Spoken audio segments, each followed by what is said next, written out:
So my name is Sampo Kukkonen, and I work as a compliance officer here at Aalto University in Otaniemi campus.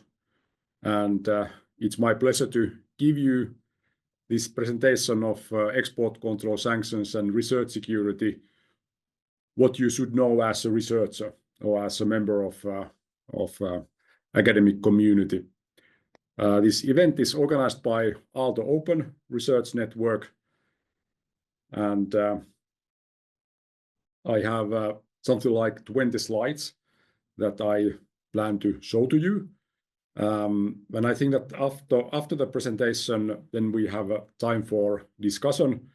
If you have comments in the middle of the presentation, then I'm not sure if I can see your hands or those marks. But at the end of the presentation, we can have a discussion. So let's then, without further ado, go to the presentation. Okay, so the purpose of this presentation is to raise awareness on export control, sanctions, and research security. Basically, the contents is how to take into effect of the above matters in the research and how to identify and mitigate the risks that are involved with export control, sanctions, and research security. I would like to mention the internet page Responsible Internationalization, which you can find in Aalto's website. It's a dedicated page for export control and sanctions compliance. Most of those web pages are in the public side of the internet pages, so you don't have to be inside Aalto's network to access those pages. And there is lots of information which I think that might be useful to you in some cases. In those websites, there is also information about the support organization, which is available for Aalto community. But normally, I would include a slide on our support organization, but since I know that many participants are outside Aalto, I took away that slide from this presentation. I think that if you have queries about these topics after the presentation, then you should approach someone in your own organization. What I would like to mention here is that in the context of this presentation, not all countries are equal. Because of the geopolitical situation, there are differences between countries on what kind of restrictions are imposed against a particular country and how kind of strict those restrictions are. And unfortunately, it's not possible to give this presentation without highlighting the fact that there are differences between countries. And in the following slides, you will hear me saying something, I would say, or bringing forward some countries in rather negative context. That's because of the sanctions and the geopolitical situation. But what I would like to point out is that the purpose is not to criticize or exclude any members of scientific community who come from those countries. So what may happen if things go wrong? Well, I think that first, what might happen is bad publicity and reputational damage. There is some negative media coverage about your organization.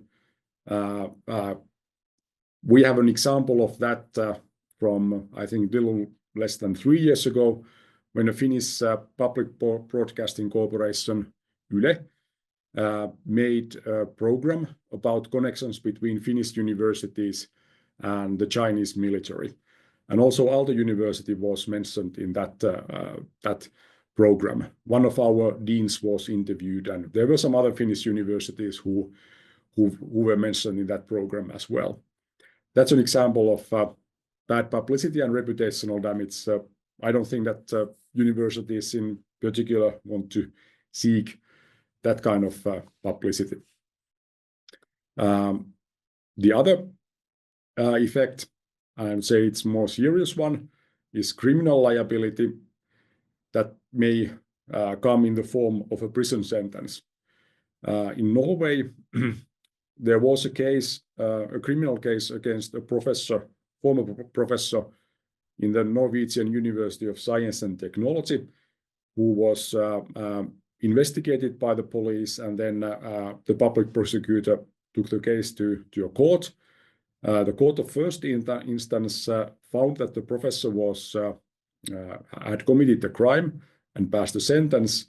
That happened in a little bit less than 2 years ago.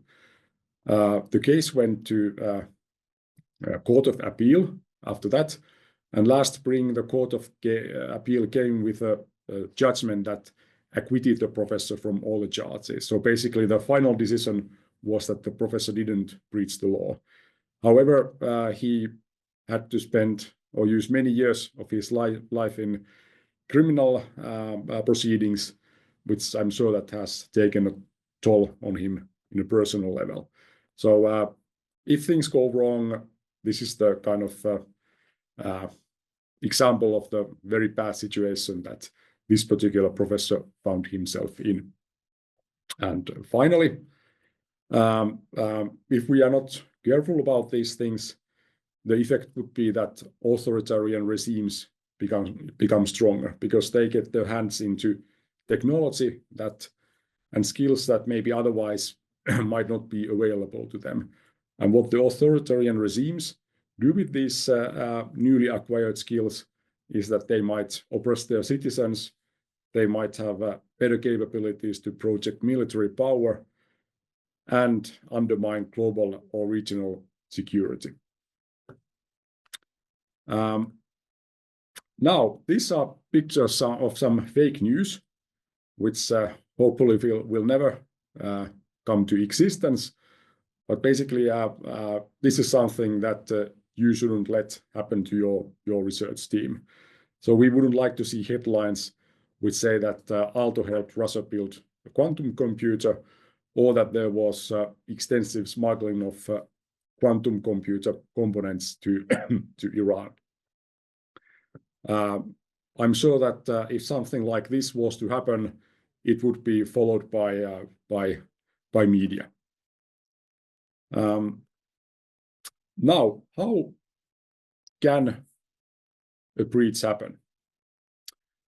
So depending on what you do and with whom you do it, the following examples that I will shortly show you may breach the law, or at least cause a concern that a breach of law may have happened.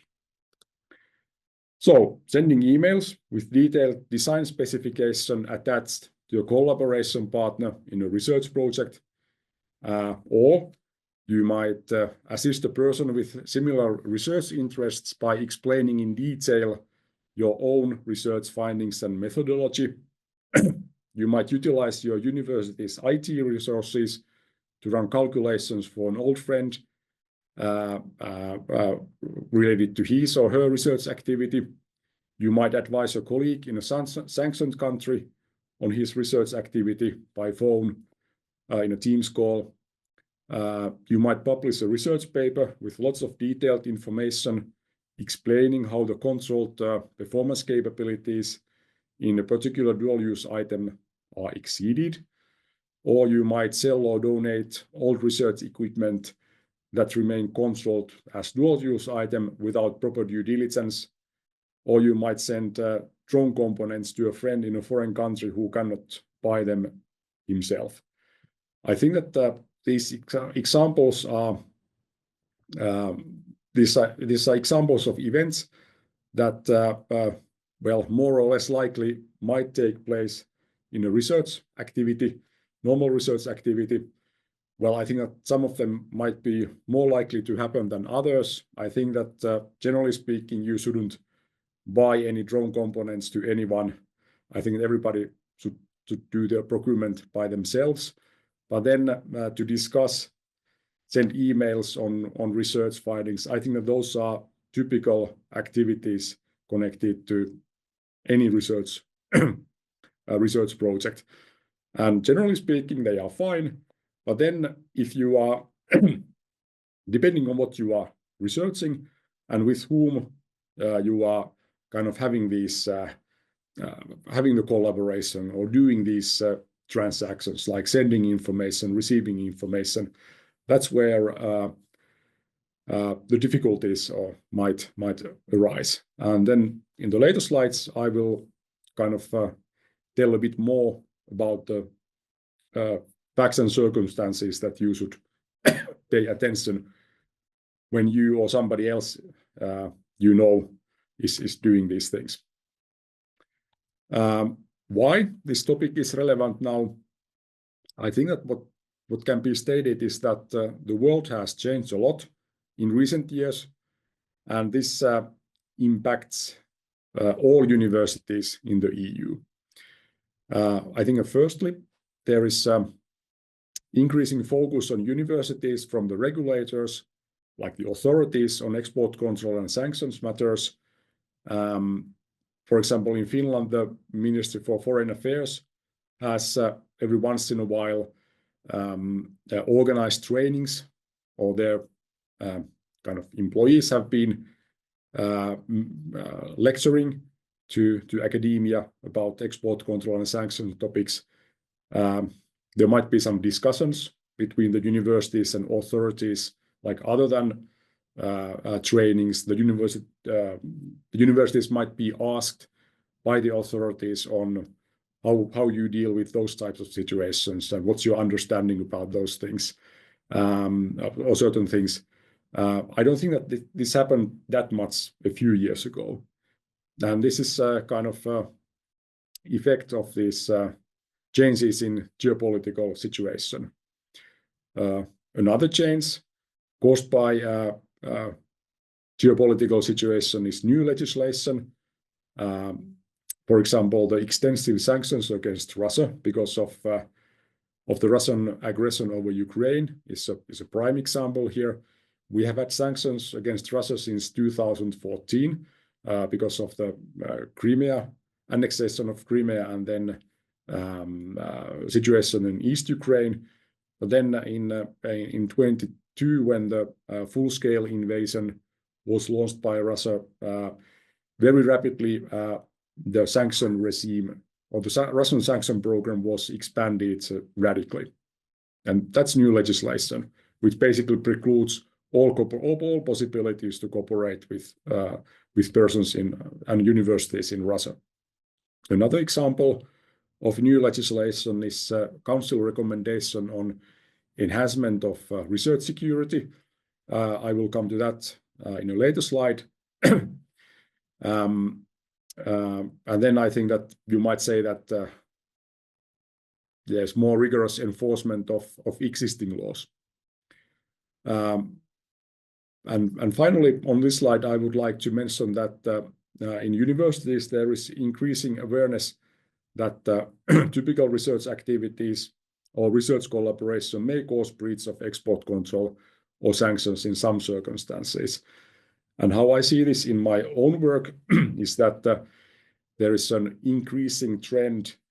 Well, it's not rapidly increasing, but there is a noticeable increase in any case on number of professors and researchers who approach either myself or my colleagues on export control and sanctions or research security related topics. So slowly but surely, information is spreading out about export control, sanctions, and research security. Now, this slide is about research security, and I make some small comparisons between research security and export control of dual-use items and sanctions. So research security, it's a new thing. EU Council adopted recommendation on to enhance research security in late May, earlier this year. It's a recommendation, which means that it's soft law, so it's not legally binding. Its objective is to set policy goals for national authorities and universities achieve. And how the council recommendation does that is that they kind of set a framework for management of risks arising from three different things. And those are undesirable transfer of critical knowledge and technology. So it's something which kind of leaves EU or malign influenced by third countries. So it's something which kind of is directed from outside, from the external countries, so non-EU member states, to the research carried out in the territory of the European Union. And then finally, you have ethical or integrity violations. I will discuss some of these risks in a short while. But basically what the recommendation does is that it calls for universities to identify and manage activities that do not directly breach export control and sanctions laws, but are nonetheless considered undesirable. So, and in that sense, the recommendation complements export control of dual-use items and sanctions.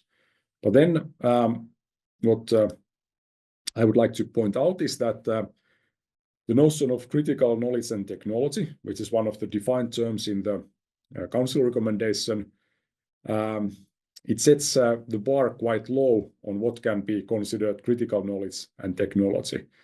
So, so compared to threshold or the bar for dual-use items, in the recommendation, the bar is really, really low.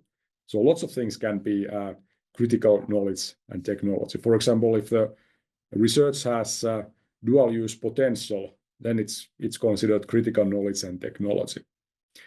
The other observation is that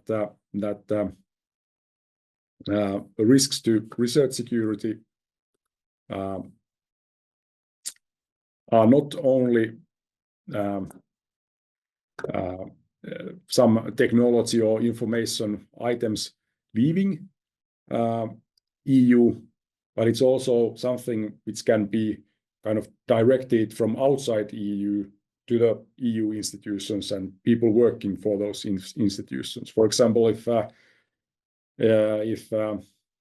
say Iranian or Chinese nationals who study in EU universities are approached by security services of their countries in order to persuade the Iranian or Chinese nationals to kind of do something for their home country's authorities that they probably wouldn't like to do.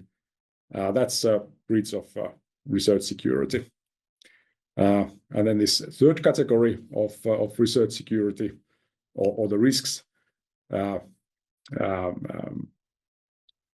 related to research security is ethical or integrity violations where knowledge and technologies are used to suppress, infringe on, or undermine union values and fundamental rights, which basically means that the way these knowledge and technology are used in a maybe unethical way. Well, I can't make a full comparison between, on one hand, research security, and then on the other hand, of export control of dual-use items and sanctions. But I mentioned that export control and sanctions, they are mandatory law, which means that they are legally binding rules, and there is a risk of criminal liability, which is not the case of research security. I think research security is more like a way of starting to think about these things and paying attention, and then guidance for the universities and other actors like national research funders to kind of take into consideration aspects of research security. And I think that what now is happening is that universities and the other actors are considering on what they actually should be doing in order to be compliant with the recommendation for research security. I think that some things which universities already do are compliant, maybe, but maybe there are situations where they need to do something more or start doing some new things which maybe are not currently being done. Okay, this slide is about export control of dual-use items and sanctions. First, I talked a little bit about export control of dual-use items. They are items that can be used for both civilian and military purposes, and they include tangible items like equipment and systems. So things that you can touch and lift. But then, in addition to those tangible items, also intangible items like computer software and specific information known as technology may qualify as dual-use items. And I think that for the universities, those intangibles are quite, or might be relevant, even more relevant than the tangible items, because basically we may not that often manufacture or produce anything tangible. I think that we more are involved with writing computer software and kind of making research papers, which might qualify as technology, depending on what their contents is. The reason why listed dual-use items are controlled is because of the performance capabilities. So you can do something with these items, which in many cases is more than what you could do with other items who fall short of these controlled performance capabilities. And usually these controlled performance capabilities are quite high.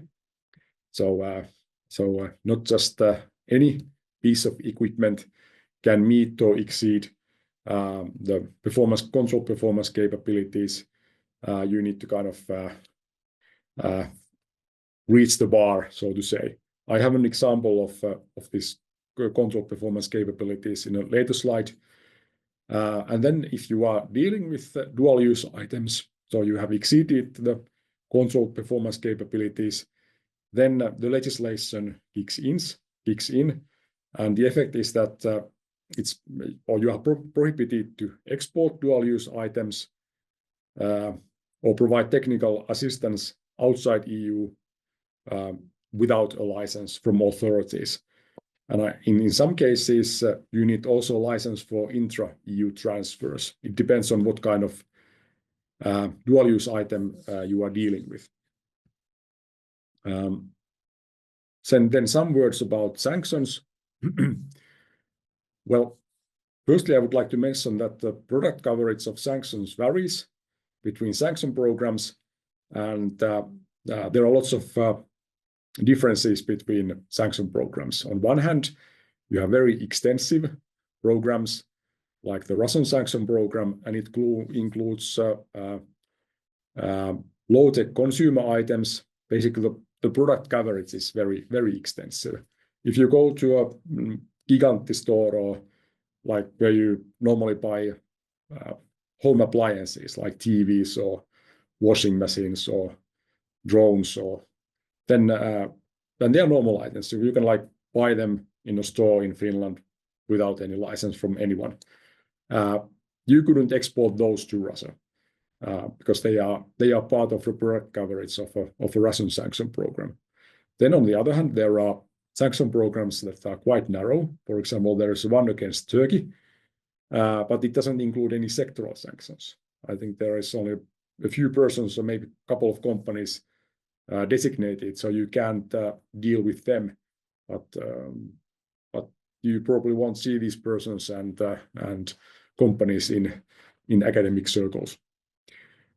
But then if sanctions kick in, there are some prohibitions, which basically include that you can't provide anything of value to a designated party, so to a person who is on a sanctions list, and also to an entity which is owned or controlled by a sanctioned person. So if there is a Russian company on a sanctions list, then and it has a subsidiary outside Russia, then you should kind of refrain from doing business with a subsidiary.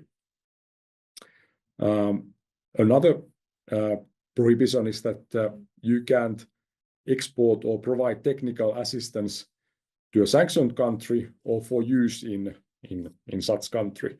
So, for example, there are lots of sanctions against Iran. The latest sanction program is about drones.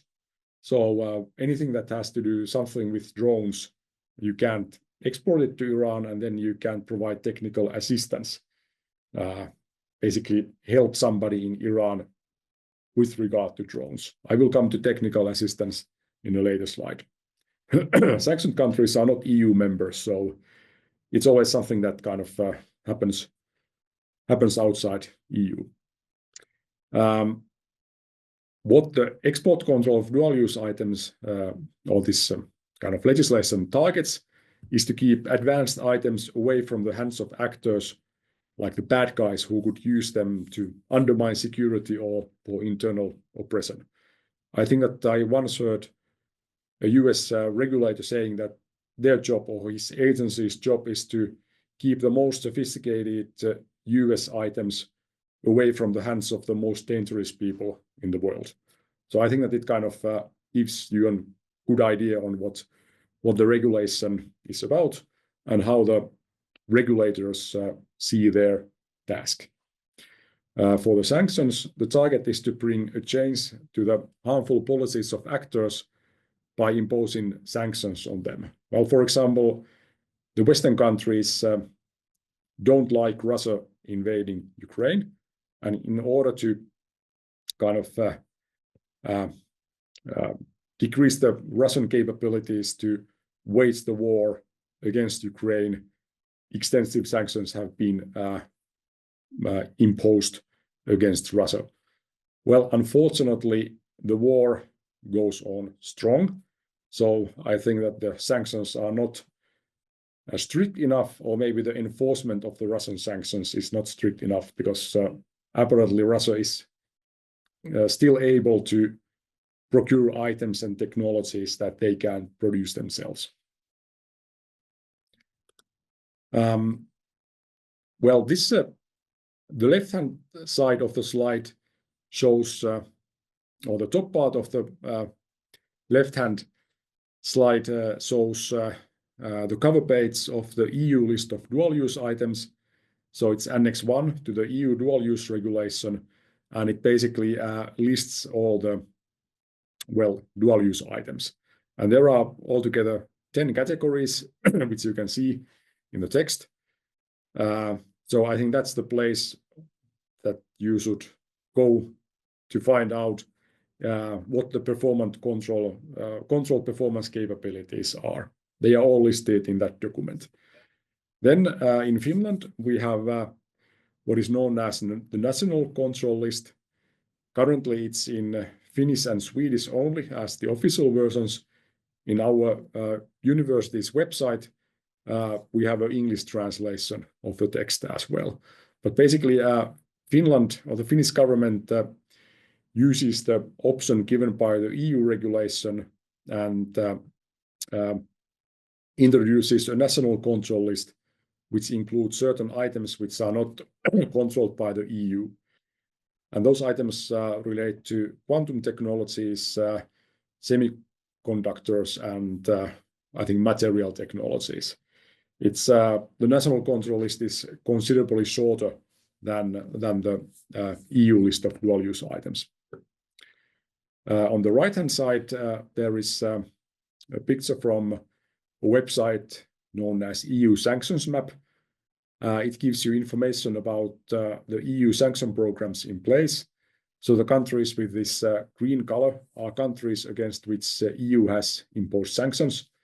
And you can find all those sanctions programs on those websites. In addition, there are some thematic sanction programs like cybersecurity, and so information on those is also available on that side. You can use EU Sanctions Map to find out persons on EU sanctions list, but unfortunately, the search functionality on this website is not so good, or as good as it should be.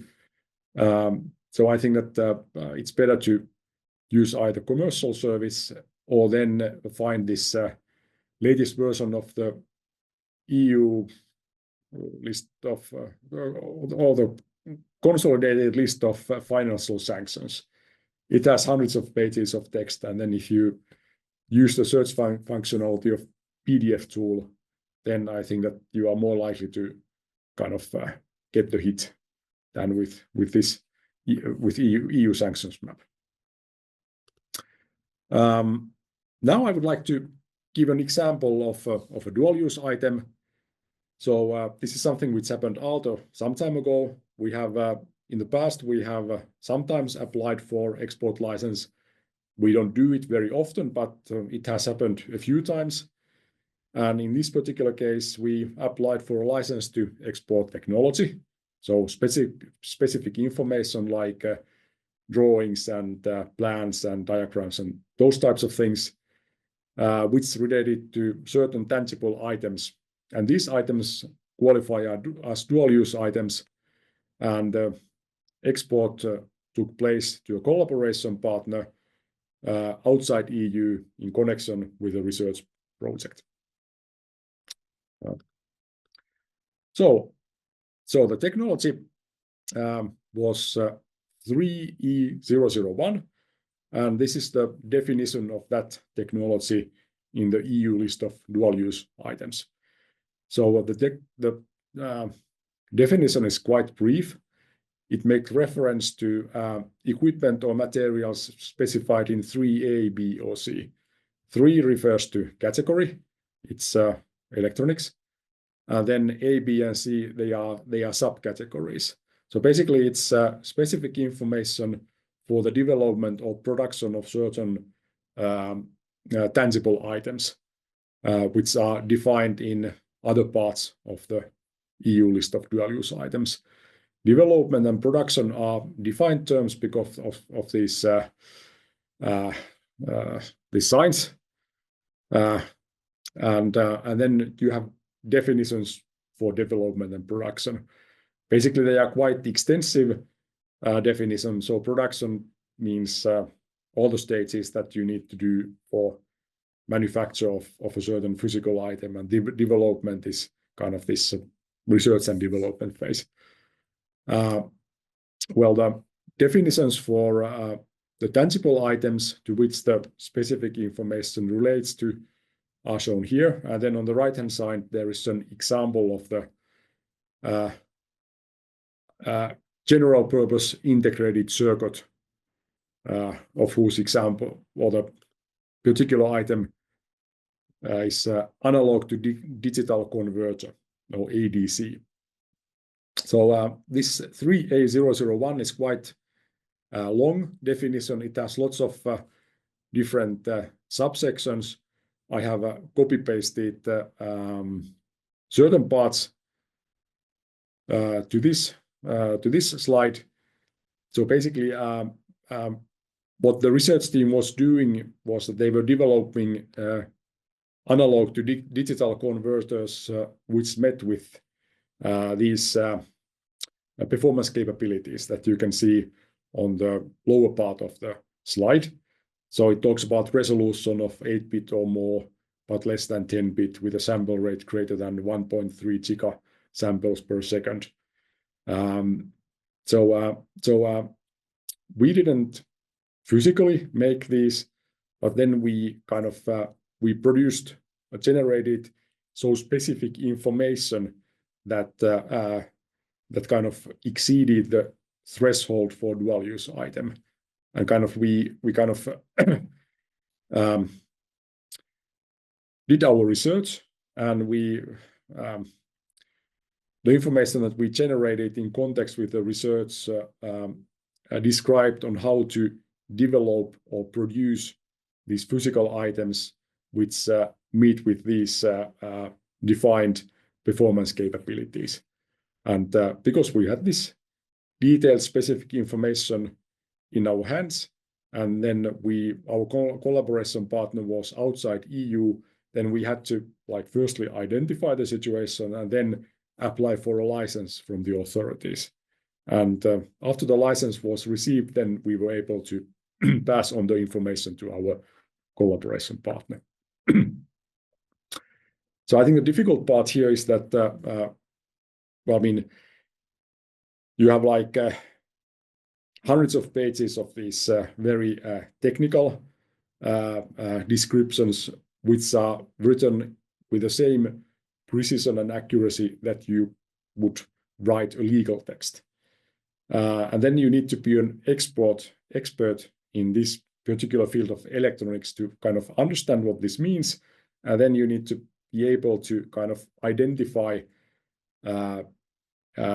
facts in real life and determine whether you kind of meet or exceed these controlled performance capabilities. So this is not work for a lawyer. It is work for technical experts. And basically, it would be great that if our researchers, especially those guys who do less applied research and maybe are more focused on, do less basic scientific research, are more focused to applied research, or maybe the borderline between basic scientific research and applied research, to kind of find out those parts of the control lists which are most likely kind of, or which most likely affect their research. I think that would be a great leap forwards, and it would help a lot keeping universities more safe from breaches of export control and sanctions laws, or export control laws. Yeah, then on our website you can find latest versions of these control lists. Now this slide is about EU sanctions. This is an example of one of the prohibitions in EU sanction program against Russia.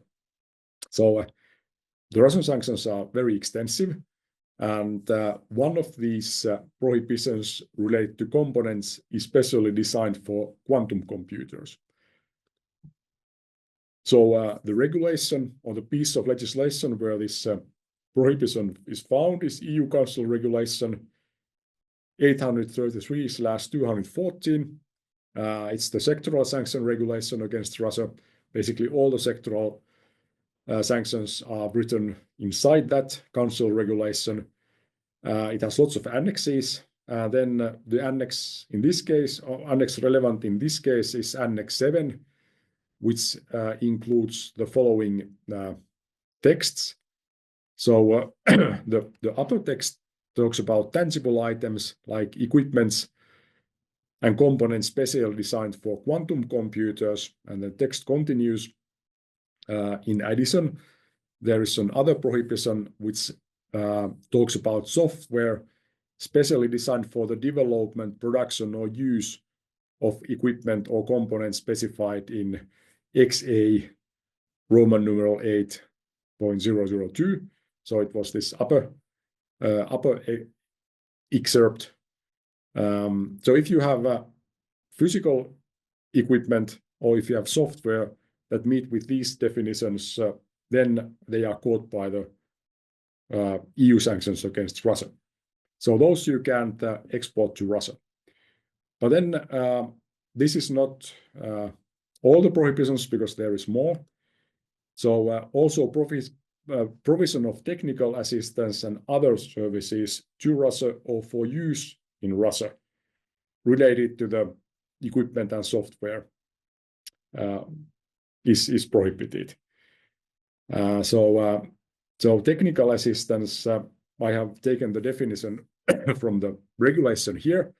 I think in many cases, well, the definition for technical assistance in the sanctions, in the sanction program and in the EU dual-use regulation is the same.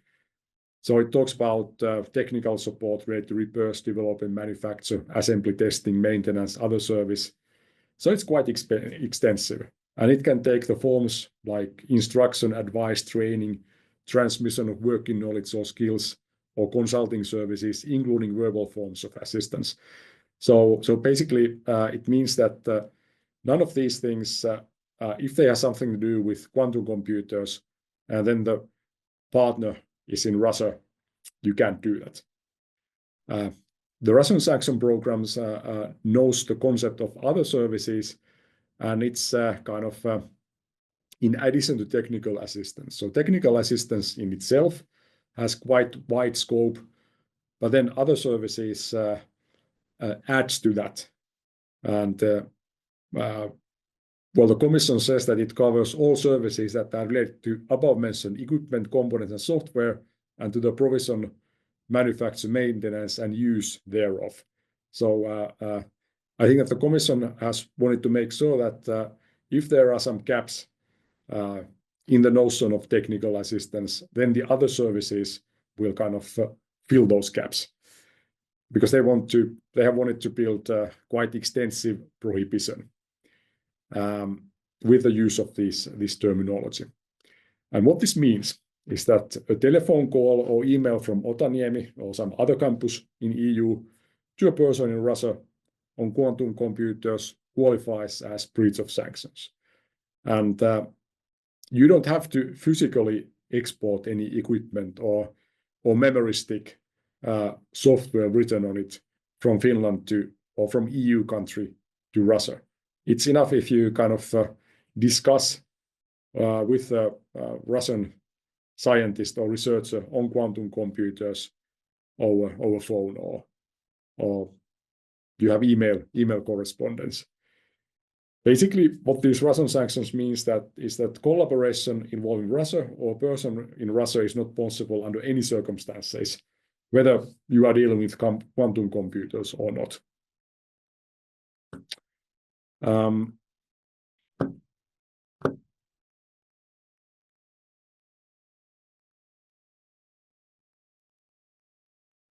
So let's move forward. Now I would like to introduce the concept of risk matrix for export control and sanction matters. And as you can see, it has two dimensions. On the vertical, or the vertical dimension is research domain, and you can see that the risk is increasing related to research domain. And then the horizontal aspect is partner risk, where then it also increases to the direction of the arrow. So basically, these are the two elements. So something is being researched. If the research concerns humanities or physical phenomenon in atmosphere, I think that the risk exposure is non-existent or small. But then if you do research on artificial intelligence or drones or radars, then I think that the risk domain or the risk increases with respect to research domain. And the same goes for partners. If you are partners in EU countries, I think that they are low risk, but then if you are partners in sanctioned countries, then the risk increases.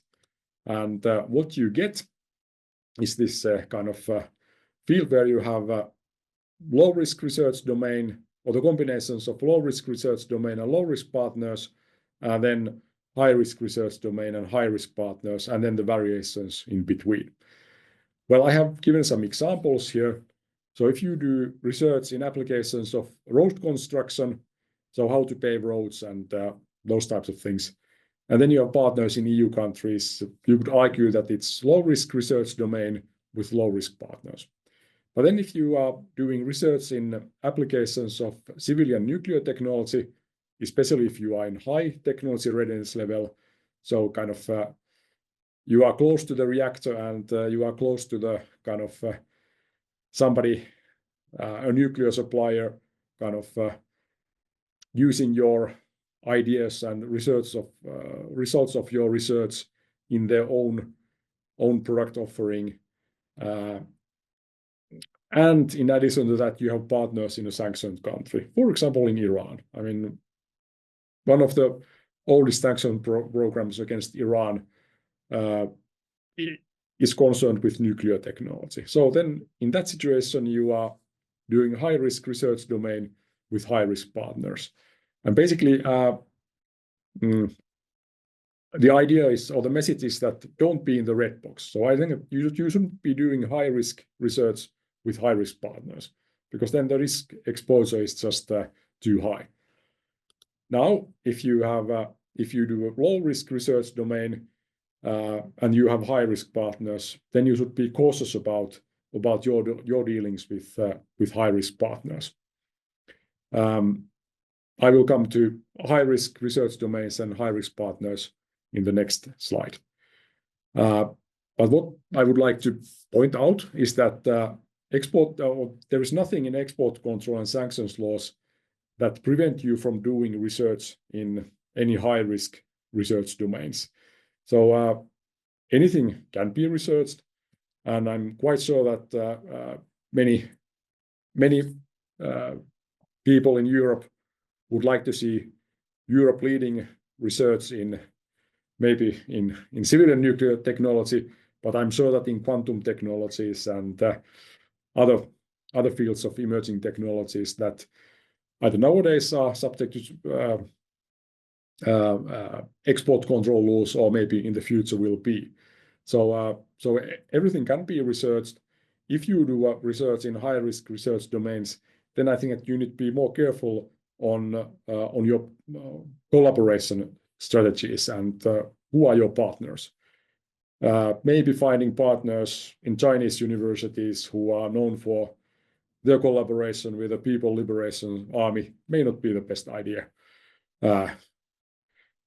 concerning the future of your research and research team. But then some words about the variables, research domain and partner. Something about high-risk research domains first. So basically, how I see this situation and how I have understood this is that high-risk research domains they relate to items which are controlled under law as dual-use items, military items, or sanctioned items. So we talked about dual-use items. Military items is kind of it relates to weapons technology. I think usually universities don't deal with those, but I think that I mentioned military items here because the regulation for military items has lots of similarities with regulation for dual-use items.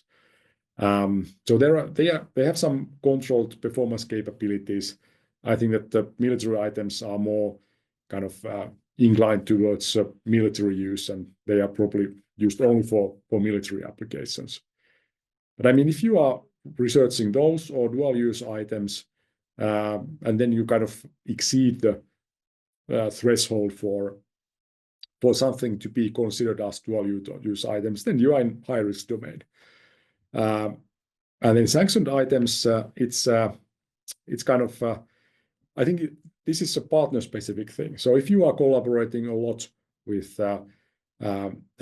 persons in Iranian universities, and I know that they have a high level of science in Iran, so it might be lucrative for professors to collaborate with partners in Iran.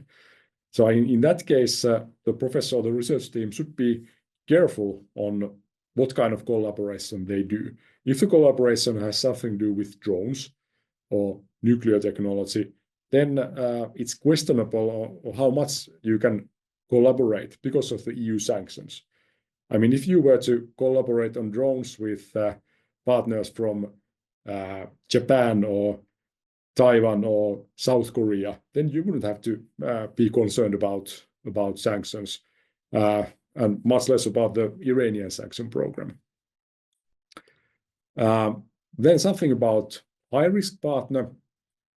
So anyone who qualifies for or is involved in any of the following circumstances is a high-risk partner. So the partner is a designated party, so they are on a sanction list, or they are connected to a designated party via employment or control. Well, there are different designations, so and they have different effects. For example, EU has sanctioned the Sharif University of Technology, which means that basically to making contracts between universities or with the EU university and Sharif is kind of questionable. You can't do that. But then the question whether a professor in EU university can collaborate like under this informal scientific collaboration scheme with a professor in Sharif. I think that my understanding is that there are possibilities to do that, but then it really has to be basic scientific research, and it can't come under the product coverage of any sanction program. The United States has sanctioned a number of Chinese universities on entity list. Basically, the entity list means that items subject to EAR, so US origin items, cannot be given to those persons, or to those sanctioned Chinese universities. But basically, there's nothing preventing scientific collaboration with persons from those universities, and then it's up to EU universities to consider what kind of limitations there are for collaboration.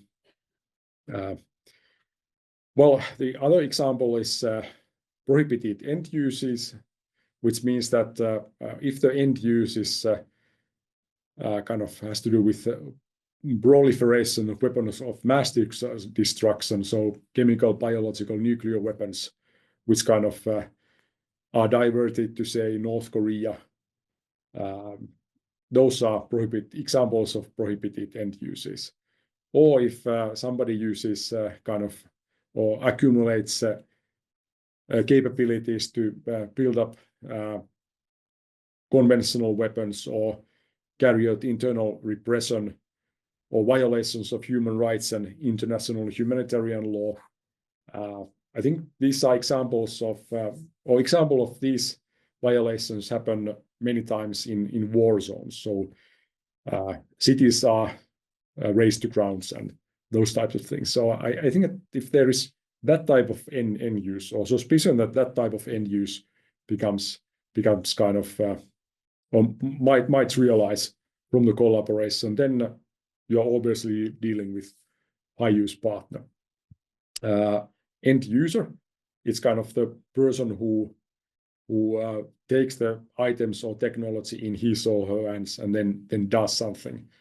And well, I think one of the bad things is, of course, these end uses that I mentioned, but then also if a person kind of don't personally carry out, or he is not personally involved in these end uses, but then he kind of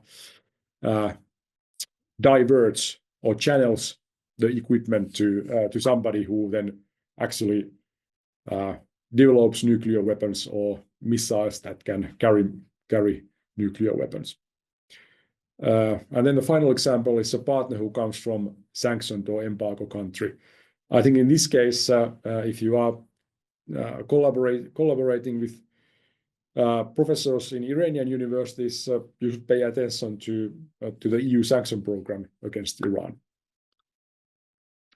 I would like to mention catch-all, which deals with military end use. So if a catch-all situation occurs, then also those items which are not listed, so they kind of fall below the high performance capabilities, they are called by the catch-all situation. And then basically you should identify catch-all situation, and then if need be approach national licensing authorities and ask for their kind of opinion. Basically, the individual researcher is responsible for properly identifying the risk profile of his or her research and taking adequate mitigation measures. So I think that researchers and research teams, especially professors, they have lots of autonomy. They enjoy academic freedom. So I think that they should kind of keep their eyes open and make sure that they don't end up in situations where you have a kind of prohibited end users or other risks involved. Then something about technology readiness level. It's a tool which is quite relevant in export control. also in sanctions context. Commission has referred to the use of tool, and I think that it can be, or the TRL, technology readiness level, can be used as a measuring stick for considering if if a dual-use item is at hand or not. And I think that this is something that each researcher should be aware of, and I think that they should have, or it's preferable that they have a reasoned opinion on what TRL is relevant for their research. So the low end of TRL means that research team is doing basic scientific research. So if they are in 1 or 2 level, basic principles observed, technology concept formulated, they are not caught by export control and sanctions. So you can do research on related to telecommunication or I don't know, quantum technologies, but the output that you produce, it's not controlled because it's basic scientific research. Now, if you move on in the TRL scale, you have levels 3 and 4, and this is according to Commission gray zone. So if you are doing 3 or 4, case-by-case analysis is needed to determine if you are still on basic scientific research or if you are in applied research. But then if you are on level 5 or higher, then it's applied research. And basically the decontrol node basic scientific research is not applicable anymore. And then your research is caught by export control regulations and all sanction regulations. But then what I would like to point out is that also what you are researching is relevant, because then, as you remember, there are the controlled performance capabilities. And if you are not, if you are in, say, TRL 5 or 6, or even higher, but then you don't research anything which is controlled, or you are researching things other than controlled performance capabilities, then I would say that this high TRL in itself is not enough, because still you need to kind of find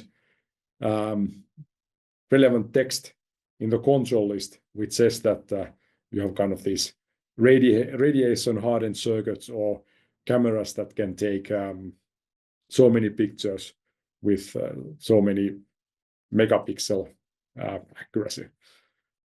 And then the higher the TRL, the more you need to pay attention to your collaboration and use of results.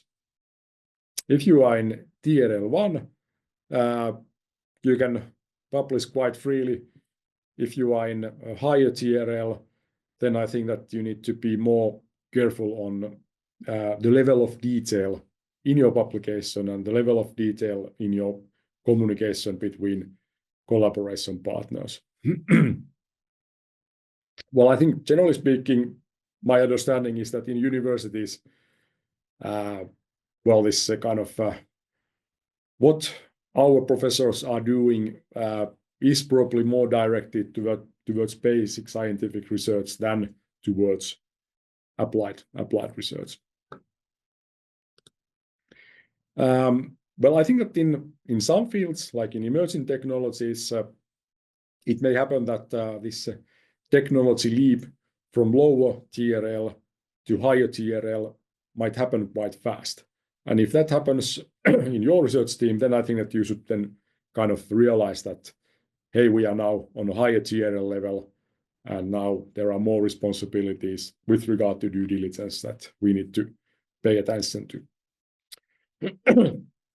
So TRL has a substantial impact on how relevant export control and sanctions are in your case. So then what to consider in different parts of the lifespan of a research activity? I think my scale or my slide here has 3 segments. So before the start of the activity, during the activity, and then at the closing of the activity. I think that before you start the activity, you obviously have the question of selecting the partners and drafting the research plan. I think the questions there are, who are your collaborators? Do you know them? Are there end user, diverse concerns? Are there red flags?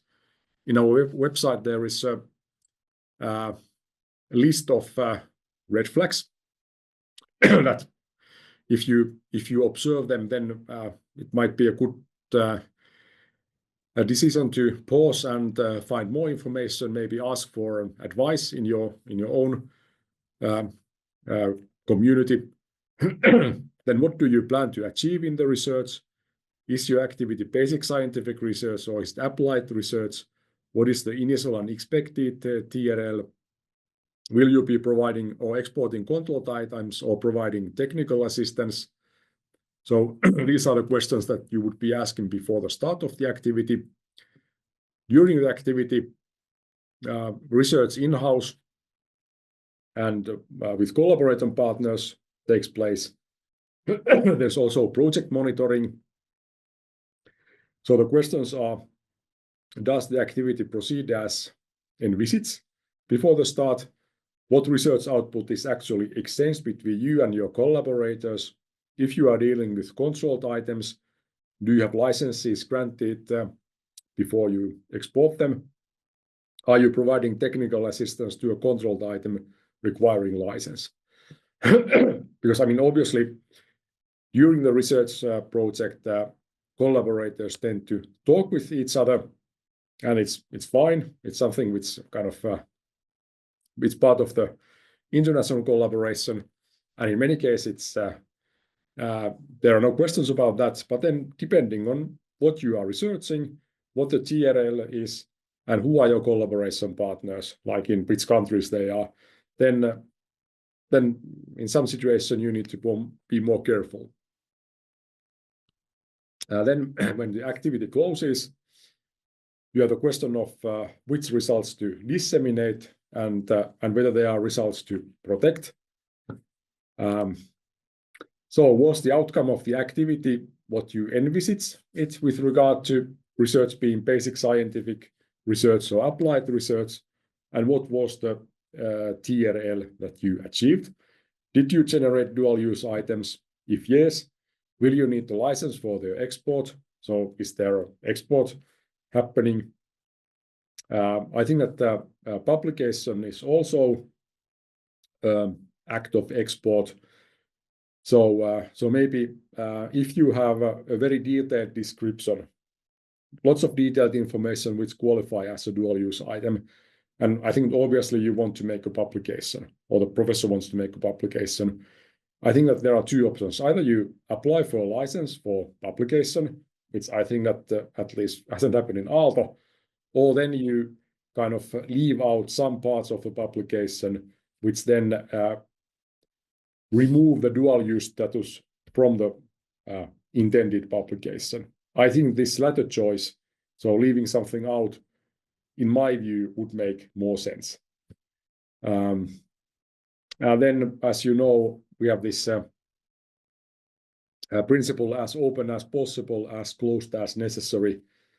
I think that this is something that I think that you need to consider if you are doing applied research. So then this slide is about 4 important no's for PIs and research teams. So four things that you should know. First one of them is know your research. Know your research, so recognize applicable export control and sanction lists, and whether your research has the potential to be covered by them. You don't need to know these lists by heart, but since the research is particular topic, it might be something to do with telecommunication, then I think that the good idea would be to go to the EU list of dual-use items and find the category for telecommunication. And then read the text, and if it kind of is something which might be relevant to your work, then pay more attention. And there are some factors which increase the probability that the research is covered by the above lists.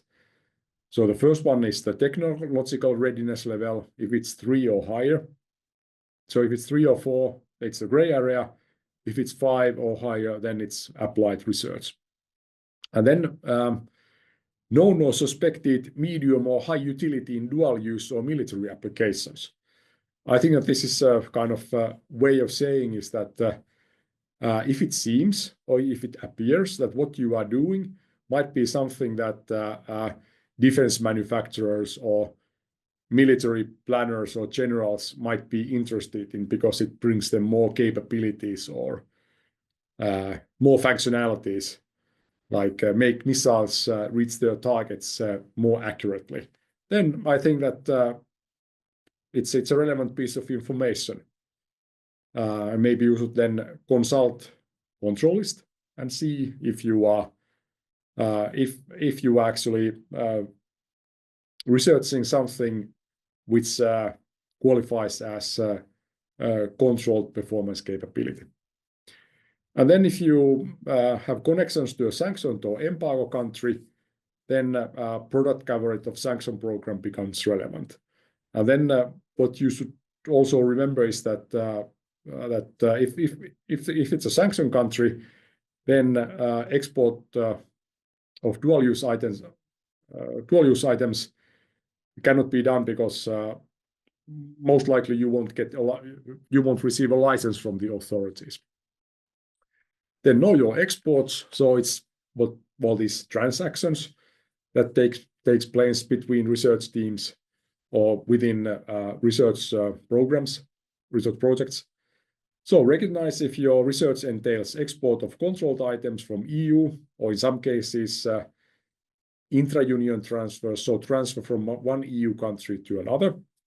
Recognize if you are exporting controlled items to a sanctioned country, so no drones to Iran, no nothing to Russia. Recognize if you are providing technical assistance in a situation where such provision requires a permit. This technical assistance is quite interesting topic.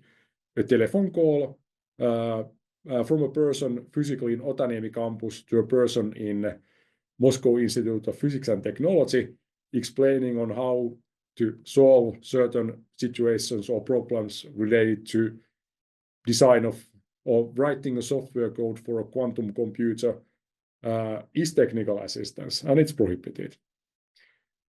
Typically, research output generated in university qualifies as computer software or technology.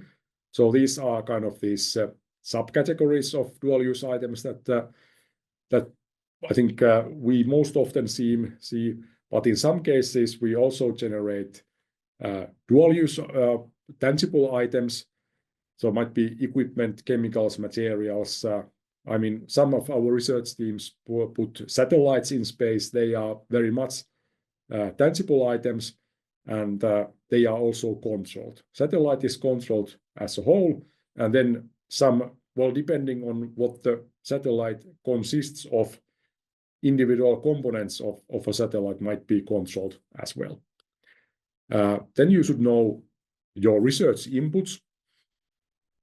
So I think that sometimes these inputs might be dual-use items, military items, or items controlled under US laws. So if you, for example, buy these wafers or these silicon disks, then you most likely have to sign some end-user documents, which then limits your possibilities to pass these wafers to, I'm sorry, I don't know how to pronounce it correctly, to third parties. So I think that this US law is a bit tricky because they have adopted this extraterritorial application of US laws, and we might be caught in campuses of European universities by the US export control laws. Then know your collaborators. So I think you need to pay attention to end users of research results and the end uses to which these results are put. If the results are basic scientific research, so professor and his team has written a paper on a phenomenon that may not exist, and the team cannot establish whether it exists or not, it's like subject to further research, then I think that this kind of result probably has very little use outside scientific community. So you don't have to pay that much attention to it. But then if you develop underwater navigation capabilities or make satellites smarter and take better pictures from space with high TRL, then those are capabilities which are relevant to many end users and many end users, say Russian intelligence services or Chinese intelligence services. Well, those are end users that we really don't want to see that much. So new collaborators, consider them carefully. I think that making new connections and extending the collaborator network is a positive thing. And I think that I might argue that the university might expect it to be done, but then it's a question of with whom you collaborate and what are the kind of these areas and directions where you go to find new collaborators. Maybe seeking actively new collaborators in Chinese universities might be something that was done a lot, say 5 years ago. I think nowadays maybe you should consider other parts of the world and prefer them over China. Having said this, I'm sure that there are areas and universities in China where collaboration can be done, but then I think that you need to be more careful on with whom you collaborate and on which research domains the collaboration takes place. So what you should recognize is collaborators individuals or institutions who are from sanctioned or embargo country, and then collaborators who are designated on any sanctions list or connected to such parties by employment or control. And then in case of collaboration involves a sanctioned country, check if your collaborator is genuinely only civilian. So if it's a professor in Sharif who is focused only on genuine scientific research, TRL is low, these types of things, then I think that it's possible to collaborate. Well, we wouldn't make any contracts with Sharif, but then this free-form non-institutional collaboration, in my view, is allowed. But then if there is another professor whose side job is in the Iranian government-run research facility where they help Shahid to develop new drones, then I think that collaboration with that person is a no-go, and you shouldn't be doing it. Now, this is one of the final slides of my presentation, and basically I would like to visualize the things that I have said here. So you see 3 spheres, in the middle white, then you have gray and dark. In the middle there is a safe harbor and then some gray and dark areas. And now, depending on the color of the text, you can see what kind of risk exposure is associated to various things. So if you are doing basic scientific research, TRL 1 or 2, you are in a safe harbor. Because it's so scientific and so far away from applications in real world that you can remain quite safe. But then it's not what you say that the TRL is, it's what objectively, based on facts and circumstances, is determined. So I think that you need to be true to yourself when making an assessment on the TRL of your research. Now, if your collaborators are in academia and they are genuinely civilian, so they are other professors, other research teams who are studying, for example, a phenomenon in quantum physics, and the phenomenon may or may not exist. I mean, I'm talking about these types of situations. Now, if you have collaborators who are known and reliable, so you or your university has worked them with a lot in the past years, you have long-standing relationship, you know that they are kind of honest companies or research institutes, other universities. It's fine. Now, if you are moving higher in the TRL scale, so basically you are doing, or you are in a gray area, I think that you are still in a safe area or in a safe harbor, but I wrote the text in a different color because I think that then it's not so clear-cut situation as what you have with basic scientific research. Now, if you have a new collaborator and collaborators' motives and affiliations are unknown, then I think that maybe you should pay more attention to it and find out the motives and affiliations, of course, depending on what you are researching.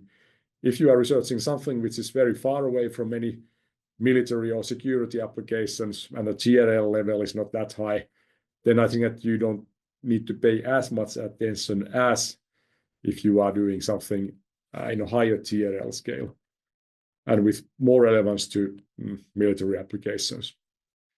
Now, if you are doing applied research, then I think that, well, I put this text on a gray area, but still green. I think that anything can be research. So I think this research in itself is never dangerous. If it's worthwhile researching and there is financing for it, then yes, of course, do it. But then depending on what exactly you are doing, then you need to be more careful with the partners and how you disseminate the results. Now, I think I put a special case here. It's applied research with capabilities developed having apparent or high potential for military use. So I think that here you have a combination of high TRL, and then you have combination of research domain. And I think that now this is yellow, so and it's in gray area. So I think that this risk exposure is increasing. I think that well, it's kind of maybe the university has something to do on what will be studied, and there might be universities which are not so fond of potential for military use, because I think it might come with partners that some universities might be a bit reluctant. But I think that it's not my job to say whether this can or cannot be researched in a particular setting. But I think that if you are in this box, in this situation, then you need to kind of be more careful and identify and mitigate the risks. Now then we go to collaborator aspect. So here is a collaborator who works for a designated entity. So designated entity, it was a sanction entity, institution on a sanction list. Good example is a professor in Sharif University of Technology in Iran. Sharif has been in EU sanctions list for 10 years now. Professor works for it, so professor is under Sharif control, so to speak. This non-institutional collaboration with Sharif professor leading towards application. In my view, it's possible as long as you don't breach or step into product coverage of Iranian sanction program. But I think that to collaborate with a Sharif professor is not the same thing as collaborating with a professor in Danish Technical Institute or Delft University of Technology or some US university. It's a different setting and different risk profile. Now, collaborator in sanction country. Well, Iran is a good example here because there are EU sanctions against Iran, but then they are not as wide as sanctions against Russia or Belarus or North Korea. So there is still room with Iran. There is still room for some collaboration. But now, if you have a collaborator in a sanction country, especially if it's not in a university, if it's in a say some Iranian company, then you need to be kind of extra careful.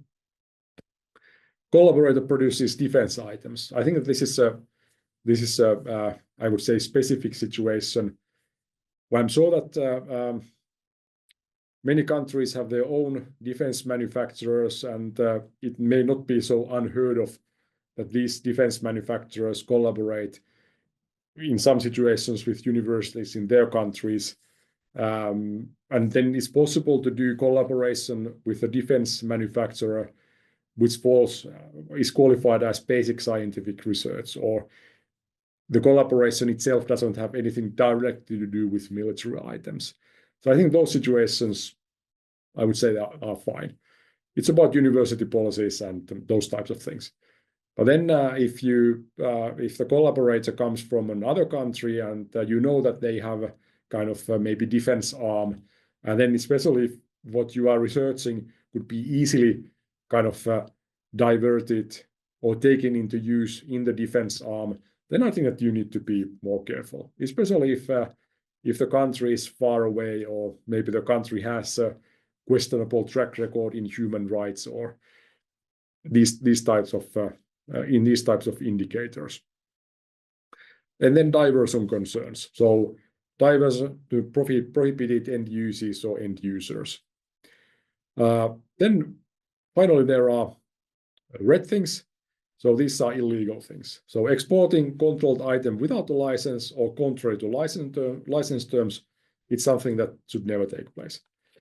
Providing technical assistance contrary to export control or sanction laws. So this is like the Teams calls or emails to a friend in Russia about something which is caught by the sanctions. It's something that shouldn't be done. Then partners in Russia or has extensive collaboration with persons or entities in Russia. This is because of the very extensive and strict EU sanctions against Russia. Collaborator is a designated entity or controlled by one. So by this I mean a situation where a contracting party is a subsidiary of a controlled entity. So I think that then universities should recognize if there is an ownership link. I think in practice, how you can recognize this is that the university buys a commercial service where you type the name and then you find some information, or you might ask your collaboration partner about their owners.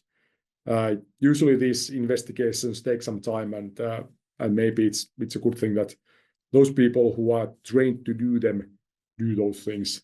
I think that it's a stretch if we expect a professor or somebody in the research team finding out this information. And now the final boxes here are about catch-all, so the military end use, and then cyber surveillance.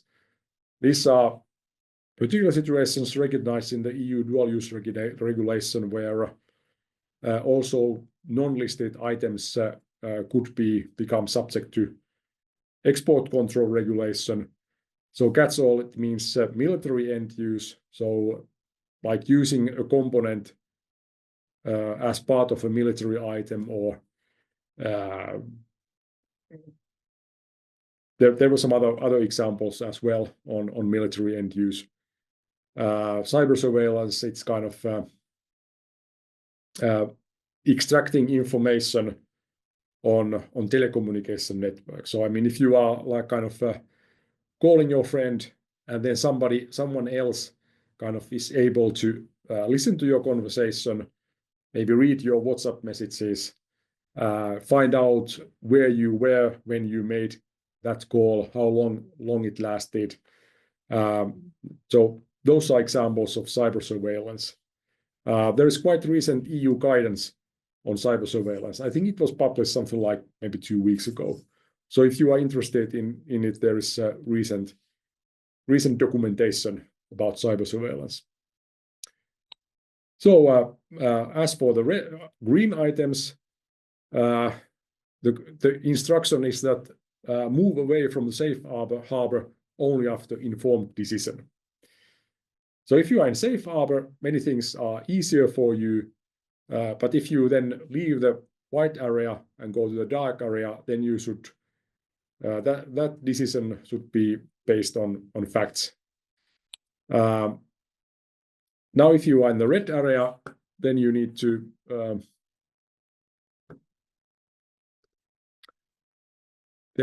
to be extra cautious if you do yellow things in order to mitigate the risks.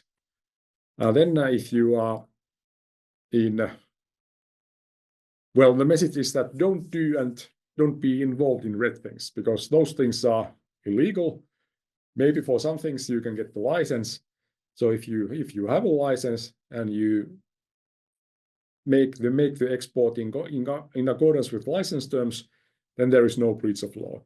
But then if you don't do the license and you still export, then that's breaching the law. Now, some concluding remarks. So acknowledge the export control and sanction related risks, if any, related to your research. Identify and mitigate the risks, and the measures that you need to take depend on what you are researching and who your collaboration partners are. Seek support from the dedicated persons in your own organization whenever needed. There is no too trivial things to be asked. Better be safe than sorry, as they say. Then do not be intimidated or discouraged by export control sanctions risks, and don't become overly cautious, because then if people become too cautious, too afraid to act, then I think that paralysis will happen, and it's not a good thing. Because I think our organizations are expected to do research and expected to collaborate. And then if all collaboration is kind of put on pause because of these export control sanctions things, it's obviously not a good thing.